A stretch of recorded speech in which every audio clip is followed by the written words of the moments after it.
நம்ம சேனலில் பயோகிராஃபிலாம் பார்க்குறோம். அந்த வகையில் இன்றைக்கி யாருடைய பயோகிராஃபின்ட்டெல்லாம் தம்ப வச்சு கெஸ் பண்ணியிருப்பீங்க. ஆமாங்க, அண்ணாமலை குடும்பம். அண்ணாமலையை பற்றி தான் எல்லோரும் இந்த வீடியோவில் பார்க்க போகிறோம். இவங்களை பற்றி பார்க்குறதுக்கு முன்னாடி இது வரைக்கும் யாரெல்லாம் நம்ம சினி சமூகம் சேனலை சப்ஸ்கிரைப் பண்ணலையோ அவங்க எல்லோரும் மறக்காமல் சப்ஸ்கிரைப் பண்ணிவிட்டு பக்கத்தில் இருக்க பெல் ஐக்கனையும் மறக்காமல் ப்ரெஸ் பண்ணிவிடுங்க. அண்ணாமலை குடும்பம் சீரியல் இப்போ ரொம்ப நல்லாவே போயிட்டுருக்கு. இந்த சீரியலில் எதிர்பாராததை எதிர்பார்க்கலான்ற வகையில் தான் ஒரு சில ட்விஸ்ட்லாம் இருந்துகிட்ருக்கு. ஸோ 2 மருமகளும் ஒரே வீட்டுக்கு ஒரே இடத்துல இருந்து போயிருக்காங்க. கண்டிப்பாக இந்த பொறாமை பிடிச்ச அக்காக்காக விட்டு கொடுப்பாங்க அப்படிலாம் பார்த்தா நிறைய ட்விஸ்ட் அண்ட் டர்ன்ஸ்லாம் கொடுத்துருந்தாங்க.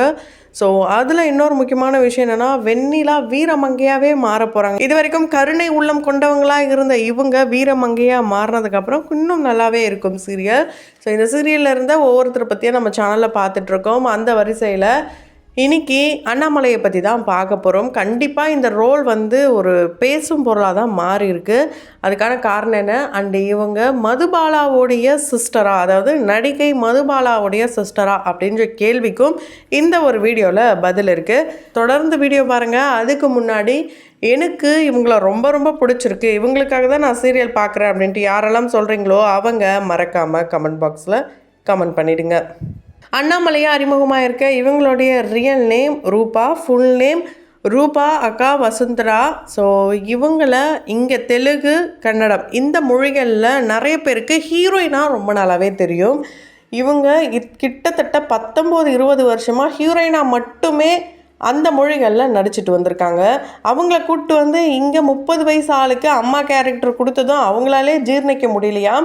ஏன்னா அந்த அளவுக்கு மனசு ஒரு வாரமாக ஏற்றுக்க முடியாமல் ரொம்ப கஷ்டப்பட்டிருக்காங்க. இருந்தாலும் இவங்க அக்செப்ட் பண்ணிட்டாங்க. இவங்களுடைய சொந்த ஊர் எதுனா கர்நாடகா. அது மட்டும் இல்லாமல் ரூபாஸ் வேர்ல்டு அப்படின்ட்டு யூடியூப் சேனலும் வச்சு ரன் பண்ணுறாங்க. நடிகை மதுபாலாவுடைய சிஸ்டரா அப்படின்லாம் பல பேரும் கேட்டால், கண்டிப்பாக நடிகை மதுபாலாவுடைய சிஸ்டர்லாம் கிடையாது. இவங்க ஓன் இன்ட்ரெஸ்ட்டில் தான் நடிக்க வந்திருக்காங்க. ஸோ பல வருஷமாக தெலுங்கில் நடிச்சிட்டு இருக்கும்போது அங்கே காசிப் அப்படியே கன்னடத்துக்கு மாறி இருக்காங்க. நிறைய பேர் அப்போல்லாம் ஓப்பனாக பேச மாட்டாங்க. இவங்க ரொம்பவே நேர்மையானவங்க அப்படின்னே சொல்லலாம். இந்த சீரியலில் அவங்களுடைய அந்த குணம் பார்த்திங்கன்னா ரொம்ப ரூடாக இருக்கும், நேர்மையாக இருப்பாங்க. ரொம்ப கண்ணீர் போல்டாக பேசுகிற மாதிரியான கேரக்டர் இருந்தாலும் ரியல் லைஃப்பில் ரொம்ப ஒரு குழந்தைனே சொல்லலாம். இந்த ஒரு குழந்தைக்கு ஒரு குழந்தையும் இருக்காங்க. அவங்களுக்கு இப்போ வயசு 8 ஆகுது. இவங்களுக்கு இந்த அம்மா ரோல் ஓகே ஆகிறதுக்கு முக்கிய காரணமே வாரிசு சீரியலில் நடிக்கிற ஹரிதா அவங்க தானா. அவங்களையே இவங்க ஹரிதாமா அங்கே ஃபேமஸ் ஆனவங்க தெலுங்கில். அப்படி இருக்கும்போது அவங்களே நடிக்கிறாங்கன்ற பட்சத்தில் நடித்தா அந்த மாதிரி ரோல் நடிக்கணும்னு ஆசைப்பட்டேன்.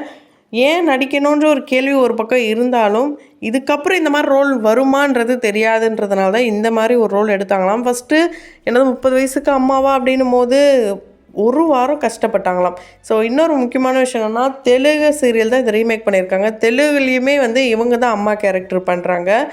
இவங்க அங்கே நடிக்கும் போது இந்த 20 வருஷ காலகட்டத்தில் கிட்டத்தட்ட ஒரே நாள் 3 சீரியல்லாம் கூட நடிச்சிருக்காங்களாம். நிறைய ஒரு ஹார்ட் ஒர்க் பர்சன்.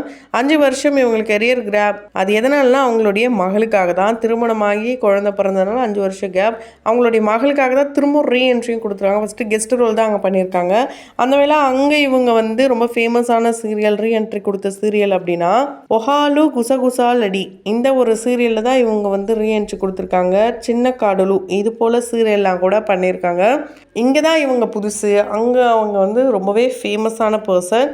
செம்பருத்தி சீரியலில் ஆதிக்கடவுள் அகிலாண்டேஸ்வரி அப்படின்ற ஒரு கேரக்டர் பண்ண அந்த ஒரு நடிகை எந்த அளவுக்கு ஃபேமஸோ அதே மாதிரி ஒரு கேரக்டர் தான் இவங்களுக்கும் கொடுத்துருக்காங்க. ஸோ அவங்க போடுற அந்த ட்ரெஸ்ஸிங்காக இருக்கட்டும், ஜுவல்ஸாக இருக்கட்டும், மேக்கப்பாக இருக்கட்டும், வீட்டில் கூட பணக்காரங்களாக இருந்தால் இப்படி தான் இருப்பாங்களான்ற கேள்வி வர வகையில் இருந்தாலுமே இவங்க அங்கே இருந்த கேரக்டரில் அது ரொம்பவே ஆப்டாக இருந்ததுனால அது அப்படியே இங்கேயும் ரீக்ரியேஷன் பண்ணியிருக்காங்க. ஸோ அதனால தான் அந்த ஓவர் மேக்கப். அதுலேயும் குறிப்பாக அவங்களுடைய அந்த சாரியோடைய அந்த சீக்ரெட்லாம் பார்த்திங்கன்னா 6 இன்ச்சு வரைக்குமே பார்டர் இருக்கணும் அப்படின்ட்டு தான் கம்பல்சரியாக இவங்க 40 புடவைகளை ஓனாகவே வாங்கி வச்சுட்டாங்களாம். கொலாபரேஷன்லாம் இவங்களுக்கு பண்ணுற டைமே இல்லையா, அதனால் குவாலிட்டி கம்மியாக இருக்குமா, அதனால் இவங்க பண்ணி கொடுக்கறதுக்கு வாய்ப்பே இல்லையாம். ஸோ மற்றபடி இவங்க வாழ்கிறது மொத்த உலகமும் இவங்களுடைய மகளுக்காக மட்டும்தான். இப்போ நடிக்கிறதும் மகளுக்காகன்னு சொல்லியிருந்தோம். அதுக்கு காரணம் என்னென்னா, அவங்களுடைய மகளை நல்லா படிக்க வைக்கணுமா, ஓன் ஹவுஸ் மகளுக்காக வாங்கணுமா, பேங்க் பேலன்ஸ் இருக்கணுமா, அவங்களுடைய மகளை நல்லா படிக்க வச்சு நல்ல இடத்துல மேரேஜ் பண்ணி கொடுக்கணுமா. அதுக்கப்புறம் தான் ஒரு சீரியல் மட்டும்தான் இவங்க பண்ணுவாங்களாம்.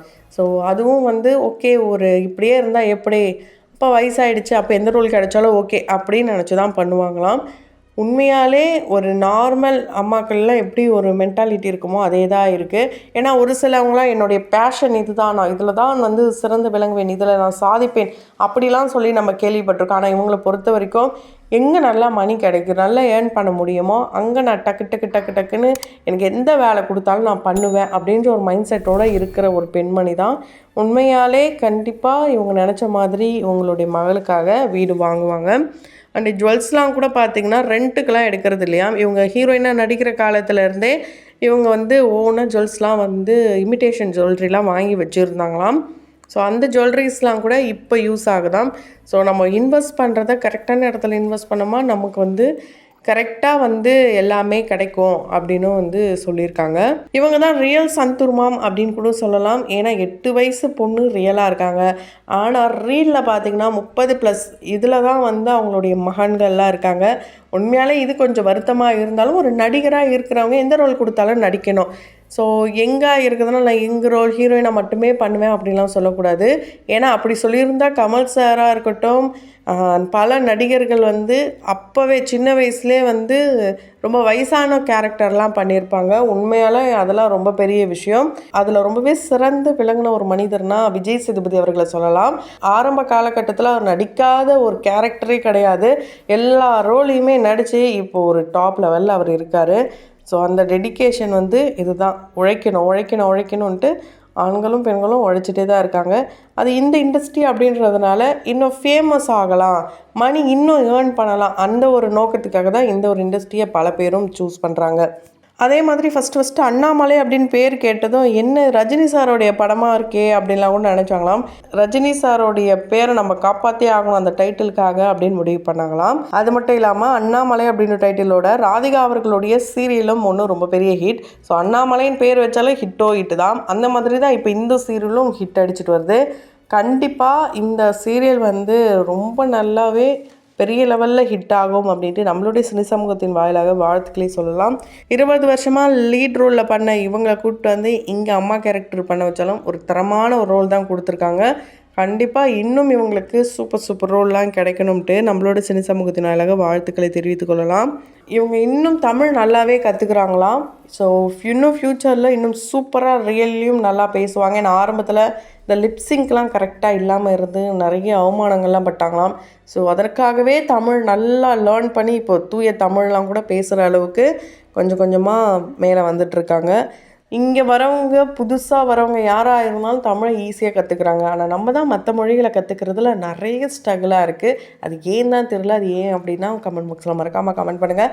இவங்களை பற்றி நீங்கள் என்ன நினைக்கிறீங்க, உங்களோட கருத்துக்களை கமெண்ட் பாக்ஸில் மறக்காமல் கமெண்ட் பண்ணுங்கள். தொடர்ந்து வீடியோஸ்லாம் பார்க்கணும்னு நினச்சிங்கன்னா உடனே சேனலை சப்ஸ்கிரைப் பண்ணிவிட்டு பக்கத்தில் இருக்க பெல் ஐக்கானையும் மறக்காமல் ப்ரெஸ் பண்ணிவிடுங்க.